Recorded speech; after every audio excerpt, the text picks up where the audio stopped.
Assalamualaikum warahmatullahi wabarakatuh. Saya Fadila Nur Hasanah, NPM 247828042. Nah, di video kali ini saya akan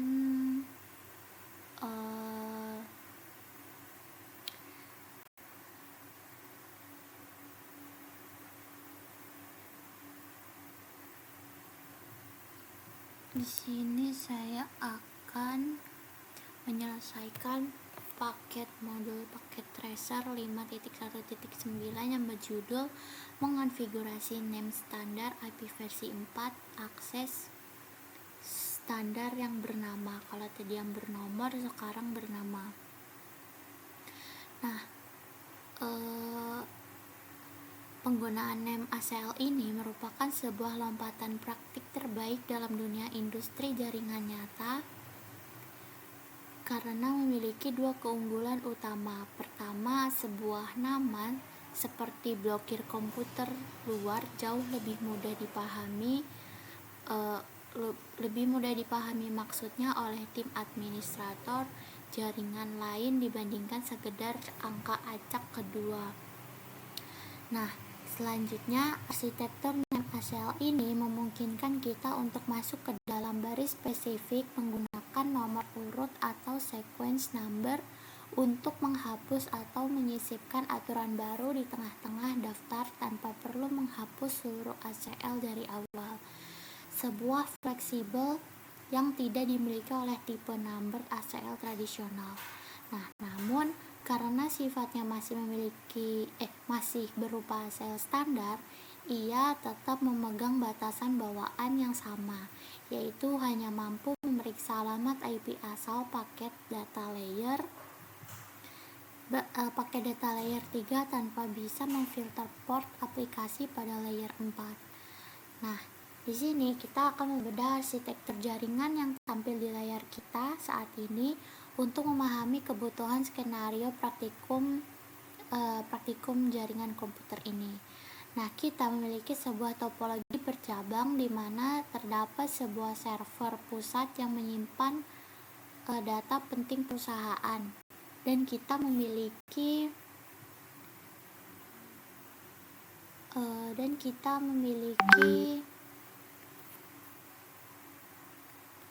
instruksi kebijakan keamanan yang sangat spesifik.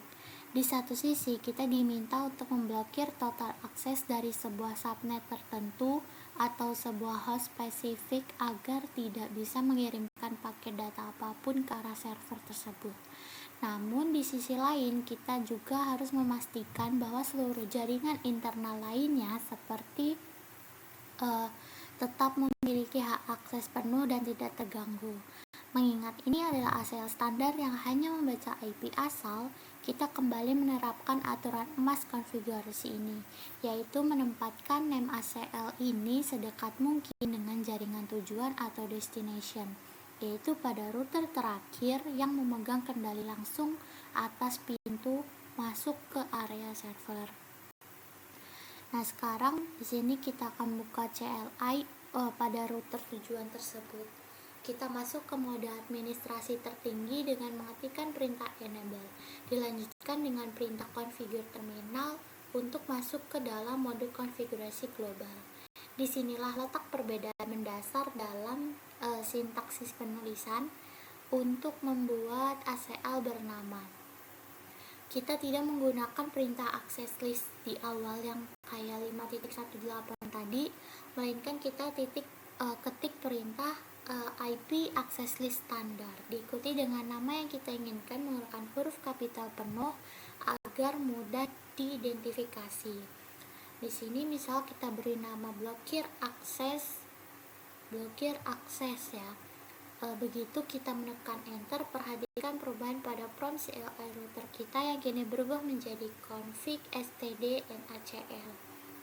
Nah, ini menandakan bahwa kita sudah berada di dalam sub mode khusus konfigurasi ACL standar bernama.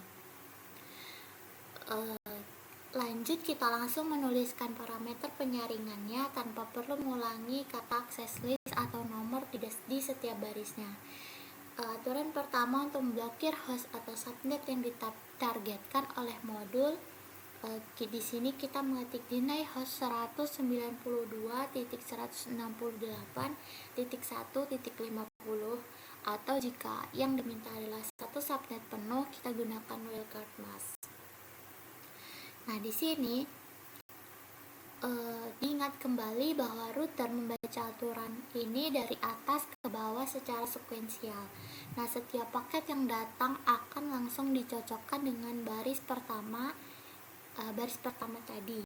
Nah, jika paket tersebut berasal dari IP 1.50, maka perjalanannya berakhir di sini dan paketnya akan langsung dihancurkan oleh router. Nah, selanjutnya kita membuat struktur aturan di dalam blokir akses tadi. Nah, setelah dirakit, kita ketik perintah exit untuk kembali ke mode konfigurasi global. Langkah selanjutnya melakukan pengikatan antara aturan name ACL dengan interface fisik router yang tepat. Nah, di sini kita akan aktifkan fungsi satpam digital kita dengan mengetikkan perintah IP access group blokir access out. Nah, pastikan penulisan nama ACL itu harus sama persis huruf besar dan kecilnya karena bersifat case sensitive. Nah, penggunaan parameter out di sini menandakan bahwa penyaringan dilakukan saat paket data bersiap meninggalkan atau keluar dari interface router menuju ke arah server.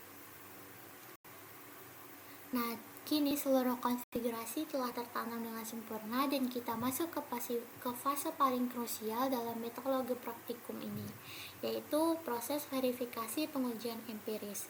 Kita meminimalisir layar CLI sejenak, lalu kita beralih ke komputer klien yang tadi kita masukkan ke dalam daftar cekal atau daftar deny. Kita buka CMD pada komputer tersebut, lalu kita ketik perintah ping menuju ke alamat IP server target.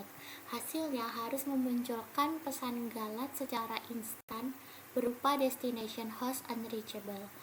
Ini adalah indikator sukses pertama yang menunjukkan bahwa NetACL kita berhasil mendeteksi dan menghentikan paket terlarang tersebut tepat di gerbang router. Lalu kita berpindah ke komputer yang lain yang berada di luar daftar cekal. Kita lakukan uji ping yang sama ke server tujuan dan hasilnya harus berupa replay sukses tanpa ada paket yang hilang. Ini membuktikan parameter permit any itu bekerja sesuai dengan cetak biru jaringan kita. Nah, sebagai langkah penutup untuk memberikan laporan konkret, di sini kita kembali masuk ke CL router dan mengeksekusi perintah sakti di mode privilege, yaitu show access list di layar monitor saat ini. Nah, di sini kita bisa melihat output yang sangat rapi di mana router menampilkan nama sel kita, yaitu standar IP access list blokir access. Di bawah nama tersebut, router menampilkan nomor urut otomatis seperti 10 deny host 1.50 atau 20 permit any. Di samping baris nomor 10 dan 20 tersebut, kita bisa melihat adanya indikator bertuliskan angka matches yang terus bertambah setiap kali kita melakukan uji ping di keberadaan sekitar. Nah, static matches yang valid ini menjadi bukti autentik dan ilmiah yang menutup sesi hands-on kita bahwa konfigurasi name standar IP versi 4 ACL pada modul 5 ini diaplikasikan 100% dengan sukses, aman, dan tanpa kesalahan logika routing. Sekian narasi yang dapat saya sampaikan. Terima kasih. Wassalamualaikum warahmatullahi wabarakatuh.